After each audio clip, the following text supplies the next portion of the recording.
اللہ پاک فرماتا ہے حدیث قدسی میں کہ جب تم میں سے کوئی میری فرما برداری کرتا ہے تو میں اس کو اپنا محبوب بنا لیتا ہوں، اور پھر اللہ فرماتا ہے میں اس کو برکتیں عطا کرتا ہوں، بہت برکت دیتا ہوں، بہت برکت۔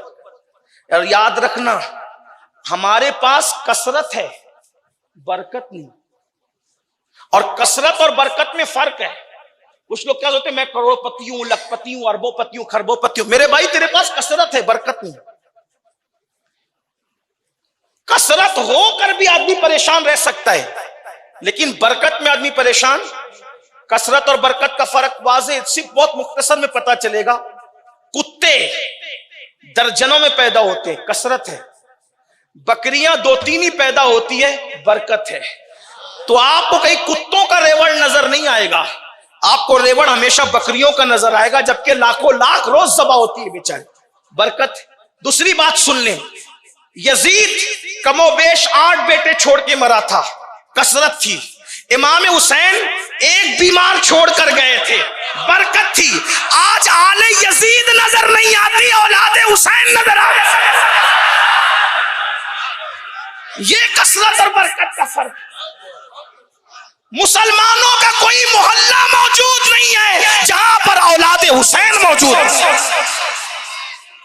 اگر چیک کرنا چاہیں تو سر پہ قرآن دے کر سب سے پوچھو آل یزید اتنے کتنے ہیں، لیکن اگر ہاتھ اٹھوا لیں تو کہیں سید مجمع میں نظر آئے، کہیں سید منبر پر نظر آئیں گے، تو پتا چلا کثرت کی بات نہیں ہے، برکت کی بات ہے۔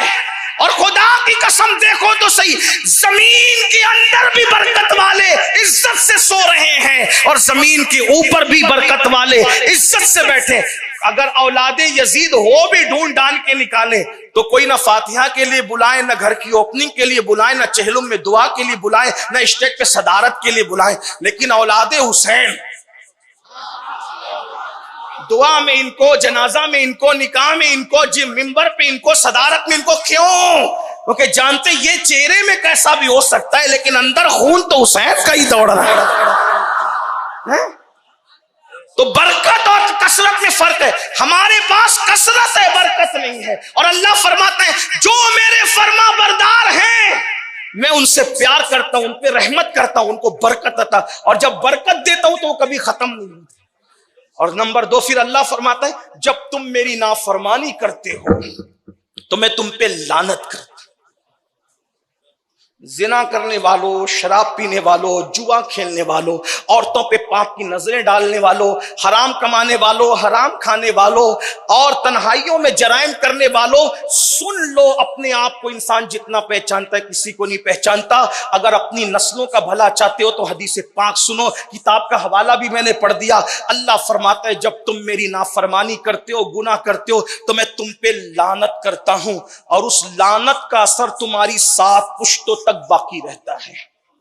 باپ دادا پاپ کرتے، اولاد پریشان ہے۔ کچھ اولاد ہوتی ہے نا، مولانا کیا ہو گیا، کسی نے کچھ کر تو نہیں دیا، میں مٹی سونا پکڑتا ہوں تو بھی مٹی ہوتی ہے، پریشان ہوں، تکلیف میں، مصیبت میں ہو سکتا ہے کہ شاید اوپر کسی نے جرم کیا ہو اور اس کی سزا بھگت رہے ہو۔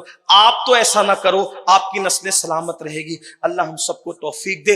گفتگو کے درمیان کوئی غلطی ہو، گناہ ہو تو اللہ معاف فرمائے، اور اللہ ہم سب کو گناہوں سے سچی توبہ کر کے نیکیوں کی طرف آنے کی توفیق عطا فرمائے۔